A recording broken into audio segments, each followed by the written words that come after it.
एकनाथतंत्र की ये कहानियां कब और क्यों लिखी गईं, इसके पीछे एक अत्यंत रोचक इतिहास है। कहते हैं कि प्राचीन काल में पाटलिपुत्र में, जो आज पटना के नाम से विख्यात है, एक सुदर्शन नाम का अत्यंत गुणी राजा राज्य करता था। एक दिन उस राजा ने किसी कवि के द्वारा पढ़े जाते हुए दो श्लोक सुने, जिनका भाव कुछ इस प्रकार था। एक, शास्त्र अर्थात ज्ञान ही मानव के वास्तविक नेत्र होते हैं, क्योंकि ज्ञान के द्वारा ही हमारे समस्त संशयों एवं भ्रमों का छेदन किया जा सकता है। सत्य एवं तथ्य का परिचय भी ज्ञान के ही माध्यम से संभव हुआ करता है तथा अपनी क्रियाओं के भावी परिणाम का अनुमान भी हम केवल अपने ज्ञान के द्वारा ही लगा सकते हैं। 2, यौवन का झूठा घमंड, धन संपत्ति का अहंकार, प्रभुत्व अर्थात सबको अपने अधीन रखने की महत्वाकांक्षा तथा अविवेकिता यानी कि सही और गलत के बीच अंतर को न पहचानना। इन चारों में से एक का भी यदि हम शिकार बन गए तो जीवन व्यर्थ होने की पूरी संभावना होती है, और फिर जहां ये चारों ही एक साथ हो तो फिर तो कहना ही क्या। राजा ने जैसे ही ये श्लोक सुने तो उसे अपने नित्य कुमार्ग पर चलने वाले और कभी भी शास्त्रों को न पढ़ने वाले पुत्रों का ध्यान हो आया। अब तो वह अत्यधिक विचलित होकर सोचने लगा। विद्वान कहते हैं कि इस संसार में उसी का जन्म लेना सफल होता है जो अपने सुकर्मों के द्वारा अपने वंश को उन्नति के मार्ग पर ले जाता है, अन्यथा तो इस परिवर्तनशील संसार में लोग बार बार जन्म लेकर मृत्यु का शिकार बनते ही रहते हैं। दूसरे, 100 मूर्ख पुत्रों से एक गुणी पुत्र श्रेष्ठ होता है, क्योंकि वह अपने कुल का उद्धारक बनता है। ठीक वैसे ही कि जैसे एक अकेला चंद्रमा रात्रि के अंधकार को दूर करता है, जबकि यह काम आकाश में स्थित अनगिनत तारे भी नहीं कर पाते।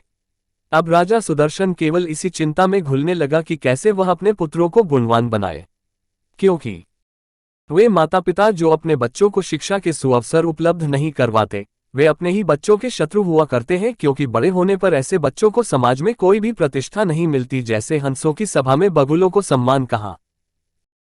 दूसरे, चाहे कोई व्यक्ति कितना भी रूपवान क्यों ना हो, उसका कुल कितना भी ऊंचा क्यों ना हो, यदि वह ज्ञान शून्य है तो समाज में आदर का पात्र नहीं बन सकता, जैसे कि बिना सुगंधी वाले टेसु के पुष्प देवालय की प्रतिमा का श्रृंगार नहीं बन सकते। चिंतित एवं दुखी मन होने के बावजूद भी राजा ने एक दृढ़ निश्चय कर ही लिया कि अब भाग्य के सहारे बैठना ठीक न होगा, बस केवल पुरुषार्थ ही करना होगा।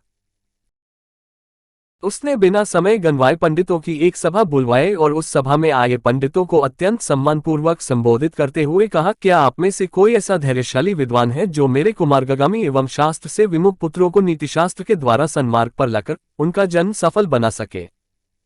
मित्रों, विद्वानों की उस सभा में से विष्णु शर्मा नाम का एक महापंडित, जो समस्त नीतिशास्त्र का तत्वज्ञ था, गुरु बृहस्पति की भांति उठ खड़ा हुआ और कहने लगा, राजन, आपके ये राजपुत्र आपके महान कुल में जन्मे हैं।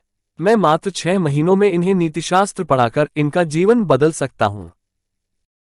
ये सुनकर अत्यधिक प्रसन्न हुआ राजा बोला, एक कीड़ा भी जब पुष्पों के साथ सज्जनों के मस्तक की शोभा बन सकता है और महान व्यक्तियों के द्वारा प्रतिष्ठित एक पत्थर भी ईश्वर की प्रतिमा का स्वरूप ले सकता है, तो निस्संदेह आप भी यह कठिन कार्य अवश्य कर सकते हैं।